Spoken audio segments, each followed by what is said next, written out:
নামাজ পড়ে মাত্র আইলাম তো ভাবলাম আইসি একবারে গরুগুলার একটা খাবার টাবার দিয়ে যাই, তারপর মুসুরিটা আঙ্গাইলাম, আঙ্গাইয়া দেখলাম মশার লেগে কেড়ে কিট কিট করে খালি কামড়াই লেখা মশারি দিন রে 24 ঘন্টা দিয়ে তুই তো দিয়ে মুসুরিটা আঙ্গায়া বস্তাটা লইলাম, বস্তাটা লইয়া সুন্দর করে গরুর কাছে গেলাম, যাইয়া বস্তাটা আবার আঙ্গাইয়া নিচে রাইখা পরে বড় গরুটারে দিলাম।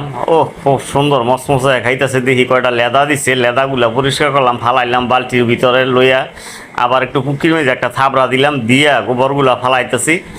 ফালাইয়া ওখানে দেখি ছোট আবার করতে একটা বালতি লইলাম, বড় একটা গরু আছে লালা মার, ওই যে অনেক বড় গরু, ওই গরুটা আবার খাসির মেঝে খাইতে পারে না, এটা বালতির মেঝে কটা ঘাস দিয়ে দিলাম সুন্দর করে, কিরকিরে খেলে খাইতেছে, এটার নাম হয়েছে কিরকিরি বানু। তো যাক খুব মজা করে খাইতেছে, দেখা যাক কেমন খায়।